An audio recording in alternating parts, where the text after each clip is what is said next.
Start rolling.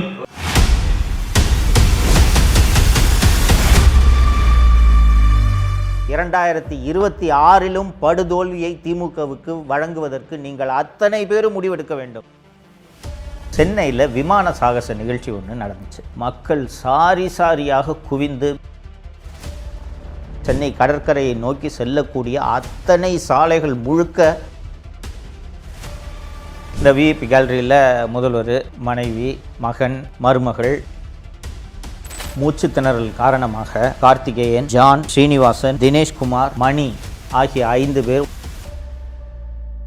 மக்கள் தண்டிப்பார்கள் என்ற அச்சம் திமுக குடும்பத்திற்கோ இல்லை என்பதுதான். திமுக என்பது மீண்டும் மீண்டும் சொல்கிறேன், அது ஒரு தீய சக்தி. வணக்கம் தமிழ் பெருங்குடி மக்களே.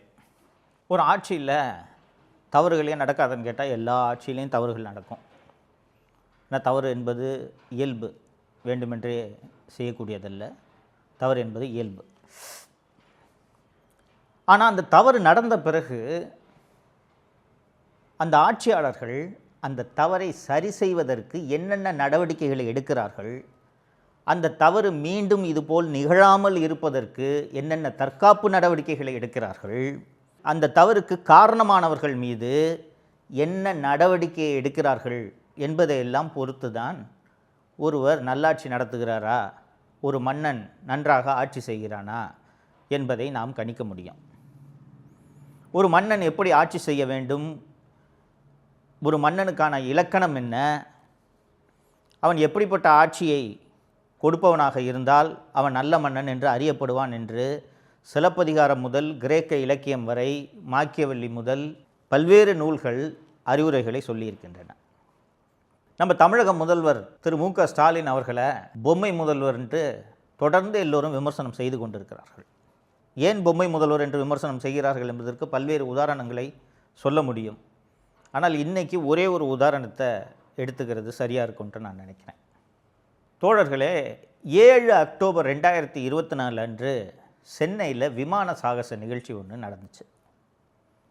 இந்த விமான சாகச நிகழ்ச்சி என்பது இந்திய விமானப்படை கடற்கரையில் பல்வேறு விமானங்களை வானில் பறக்க விட்டு பொதுமக்கள் அந்த விமானங்களை பார்த்து மகிழக்கூடிய வகையில் அவ்வப்போது இந்தியாவின் முக்கிய நகரங்களில் இது போன்ற நிகழ்ச்சிகளை நடத்துவது வழக்கம். இது போன்ற ஒரு நிகழ்ச்சி தான் 7 அக்டோபர் 2024 அன்று நடைபெற்றது. அது ஒரு விடுமுறை நாள். இது போன்ற சாகச நிகழ்ச்சி, குறிப்பாக விமான சாகச நிகழ்ச்சி மாதந்தோறுமோ 6 மாதத்துக்கு ஒரு முறையோ வருடத்திற்கு ஒரு முறையோ நடப்பது கிடையாது.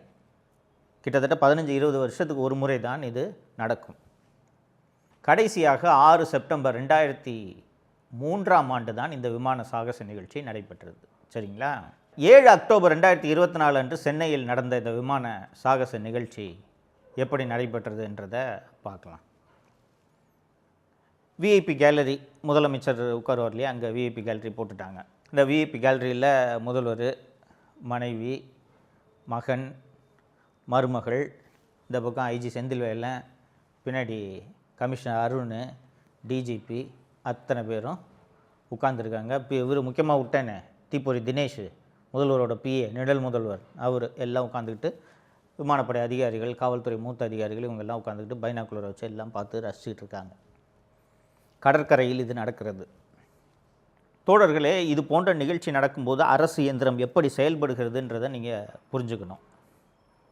First air force and Tamil Nadu government கூட ஒரு லைசன் மீட்டிங் நடக்கும். இந்த லைசன் மீட்டிங்கில் தீயணைப்புத்துறை, காவல்துறை, சுகாதாரத்துறை, இது போன்ற முக்கியமான துறைகளை சேர்ந்த அதிகாரிகள் கலந்து ஆலோசிப்பார்கள். எவ்வளவு க்ரௌடு வரும், எவ்வளவு கூட்டத்தை நம்ம எதிர்பார்க்கலாம், அண்டு போலீஸ் டிபார்ட்மெண்ட், டிராஃபிக்கை மேனேஜ் பண்ணக்கூடிய போலீஸ் டிபார்ட்மெண்ட் எந்தெந்த ரூட்லேருந்து க்ரௌடு வரும், அண்டு மெட்ராஸில் எவ்வளவு 2 வீலர்ஸ் இருக்குது, எவ்வளவு 4 வீலர்ஸ் இருக்குது, கார்ஸ் இருக்குது அப்படின்றதெல்லாம் ஓரளவுக்கு எண்ணிக்கை, புள்ளி விவரங்கள் போக்குவரத்து துறையிடமும் காவல்துறையிடமும் இருக்கிறது. இது போக பொது போக்குவரத்து மூலமாக எவ்வளோ பேர் வருவார்கள், அன்றைக்கி கூடுதலாக பஸ்ஸு விடணுமா, பஸ்ஸு வந்தால் பஸ்ஸை எங்கே நிப்பாட்டுறது, காரில் வர்றவங்கள எங்கே காரை பார்க் பண்ண வைக்கிறது, இது போக ரயில்வேயோடு பேசி கூடுதலாக மெட்ரோ ரயிலை இயக்க வேண்டும், கூடுதலாக மின்சார ரயிலை இயக்க வேண்டும். வழக்கமாக இயக்கக்கூடிய மின்சார ரயில்களை ஞாயிற்றுக்கிழமை போல் விடுமுறை நாட்களில் குறைச்சிருவாங்க. என்ன காரணம்னா அன்றைக்கி கூட்டம் இருக்காது, ஆஃபீஸ் போகிறவங்க இருக்க மாட்டாங்கன்றதுனால அன்றைக்கி கூட்டம் இருக்காது. தோழர்களே, இந்த நிகழ்ச்சியை காண வேண்டும் என்பதற்காக மின்சார ரயில் மூலமாக வர வேண்டும் என்று மக்கள் சாரியாக குவிந்து கூடுதல் மின்சார ரயில் விடாத காரணத்தால் ரயில் நிலையங்களில் கூட்டம் நிரம்பி வழிந்தது. காரு, பைக்கு எப்படியாவது போகலான்னு சொல்லிட்டு மக்கள் அத்தனை பேரும் கடற்கரையை நோக்கி படையெடுத்தனர். அன்னைக்குன்னு பாருங்கள், அது அக்டோபர் மாதமாக இருந்தாலும் அன்றைய தினம் கடுமையான வெப்பம். பெரிய வெயில் இல்லை, ஆனால் வெப்பம், புழுக்கம், தாகம். ஆங்காங்கே குடிதண்ணீர் வசதியை ஏற்படுத்த வேண்டியது ஒரு அரசின் கடமையா இல்லையா? மருத்துவ முகாம்களை ஏற்படுத்தி வைப்பது அரசின் கடமையா இல்லையா? உங்களுக்கு எல்லாரோடுமே சோக்குடு. டாக்டர் ராதாகிருஷ்ணன் ரோட்டில் ஆரம்பித்து சென்னை கடற்கரையை நோக்கி செல்லக்கூடிய அத்தனை சாலைகள் முழுக்க வாகனங்கள் நிரம்பி வழிந்து டிராஃபிக் ஜாமில் பிளாக் ஆகிடுச்சு. அவசரத்துக்கு ஆம்புலன்ஸு போக முடியல. இதையெல்லாம் ஒரு அரசு திட்டமிடணுமா வேணாமாங்க? அன்றைய நிகழ்ச்சியில் நெரிசல் மற்றும் மூச்சு திணறல் காரணமாக கார்த்திகேயன், ஜான், ஸ்ரீனிவாசன், தினேஷ்குமார், மணி ஆகிய 5 பேர் உயிரிழந்தனர். இதில் இந்த 5 பேரோட உயிரை கூட காப்பாற்றிருக்க முடியும். உடனடியாக முதலுதவி செய்திருந்தாலோ, ஆம்புலன்ஸ் மூலமாக மருத்துவமனைக்கு அழைத்து சென்றிருந்தாலோ, இதில் 5 பேரில் ஒரு 3 பேர் உயிரையாவது காப்பாற்றிருக்க முடியும். சரி, நடந்து போச்சு. ஒரு நல்ல முதல்வருக்கு கோபம் வரணுமா வேணாமாங்க? நான் என் குடும்பத்தோட பத்திரமா உட்காந்து நான் பார்த்துட்டேன். சாதாரண பொதுமக்களுக்கு பாதுகாப்பு கொடுக்க முடியலன்னா என்னன்னையா சொல்லுவாங்க? இது என்ன ஆட்சின்னு கேட்பாங்களா இல்லையா? யார் இதுக்கு காரணம்? ஒரு ஆய்வு நடக்க வேண்டுமா வேண்டாமா? 5 பேர் செத்துருக்கானையா, 5 பேர் வீட்டில் இலை விழுந்துருக்கையா? யார் இதுக்கு பொறுப்பு? யார் இந்த அரேஞ்ச்மெண்ட்டை ஏற்பாடு பண்ணது? சிட்டி கமிஷனர் வாயாங்க, நீ தானே அதுக்கு காரணம். என்ன அரேஞ்ச்மெண்ட் பண்ண? 5 பேர் சாகிற அளவுக்கு நீ என்ன அரேஞ்ச்மெண்ட் பண்ண? பப்ளிக் செக்ரட்டரி வாங்க, சீஃப் செக்ரட்டரி வாங்க, ஃபயர் சர்வீஸ் டைரக்டர் வாங்க, கேட்டு இதில் ஒரு 2 பேரை சஸ்பெண்ட் பண்ணியிருக்கணுமா இல்லையா? ஒரு 2 அதிகாரிகளை, இதற்கு காரணமாக இருந்த 2 அதிகாரிகளை பணி இடைநீக்கம் செய்திருந்தால் அந்த அதிகாரிகளுக்கு தானாக அச்சம் வந்திருக்குமா வந்திருக்காதா? இதுபோல் இந்த நெரிசல், கள்ளச்சாராய சாவு, இது போன்ற மோசமான சட்டம் ஒழுங்கு சம்பவங்கள், இது போன்ற சம்பவங்களுக்கு காரணமான அதிகாரிகள் மீது கடுமையான நடவடிக்கையை எடுத்திருந்தால் கரூரில் விஜய் அவர்களோட கூட்டம் நடந்தப்போ 41 பேரை சாக விட்டுருக்க மாட்டாங்க. ஏன்னா 5 பேர் செத்ததுக்கே 5 அதிகாரியை சிஎம் சஸ்பெண்ட் பண்ணிட்டாரு. அதனால் இவ்வளோ பெரிய கூட்டம் கூடும்போது நாம் ஒழுங்காக அரேஞ்ச்மெண்ட் பண்ணணும் என்ற அச்சம் அதிகாரிகளுக்கு இருந்திருக்கும். கள்ளச்சாராய சாவு, இன்னொரு நிகழ்ச்சியில் நம்ம விரிவாக அந்த கள்ளச்சாராய சாவை பற்றி பேச போகிறோம். கள்ளச்சாராய சாவு உட்பட எந்த நிகழ்ச்சிக்கும், எந்த சம்பவத்துக்கும், எந்த அதிகாரி மீதும் இந்த பொம்மை முதல்வர் நடவடிக்கை எடுத்ததே இல்லை.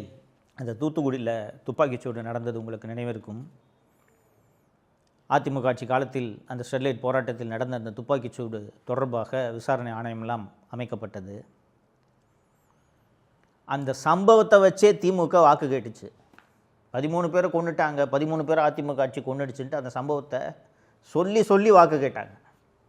அருணா ஜெகதீசன் ஆணையம் குற்றம் சாட்டிய ஒரே ஒரு அதிகாரி மீது கூட இந்த திராவிட முன்னேற்ற கழக அரசு நடவடிக்கை எடுக்கவில்லை என்பதை நீங்கள் நினைவில் கொள்ள வேண்டும். இதனால் தான் இவர் பொம்மை முதல்வர். இவர் முதல்வரா, அதிகாரிகள் முதல்வரா?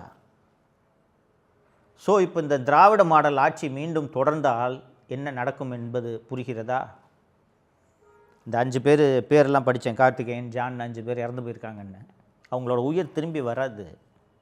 ஆனால் பொறுப்பற்ற முறையில் நடந்த அந்த அதிகாரிகள் மீது நடவடிக்கை எடுப்பது ஒரு முதலமைச்சரின், ஒரு அரசனின் கடமையா இல்லையா? தன்னோட கடமை என்ன, அந்த கடமையை செய்கிறது நமக்கு அவசியம். அப்படி கடமையை செய்ய தவறின அரசனையோ முதலமைச்சரையோ மக்கள் தண்டிப்பார்கள் என்ற அச்சம் இந்த திராவிட முன்னேற்ற கழக ஆட்சிக்கோ திமுக குடும்பத்திற்கோ இல்லை என்பதுதான் உண்மை. உண்மையிலே இப்படி தப்பு பண்ணுறோமே, தொடர்ந்து தப்பு நடக்குதே, இவ்வளவு சாவு நடக்குதே, சட்டம் ஒழுங்கு மோசமாக இருக்குதே, நம்ம கடுமையான நடவடிக்கை எடுக்கலைன்னா மக்கள் நம்மளை தேர்தலில் தண்டிப்பாங்களேன்ற அச்சம் இவர்களுக்கு இல்லை. ஆனால் மக்கள் தண்டிப்பார்கள், தண்டித்திருக்கிறார்கள். இதனால்தான் 2011லும் திமுக படுதோல்வி அடைந்தது, 2016லும் படுதோல்வி அடைந்தது. 2026லும் படுதோல்வியை திமுகவுக்கு வழங்குவதற்கு நீங்கள் அத்தனை பேரும் முடிவெடுக்க வேண்டும். திமுக என்பது மீண்டும் மீண்டும் சொல்கிறேன், அது ஒரு தீய சக்தி. அந்த தீய சக்தி தப்பி தவறி கூட ஆட்சிக்கு வந்துவிடக்கூடாது என்பது உங்கள் கையில் இருக்கிறது. நீங்கள் அதை செய்வீர்கள் என்று நம்புகிறேன். மீண்டும் ஒரு நிகழ்ச்சியில் சந்திப்போம். நன்றி. தமிழகத்தை காப்போம்.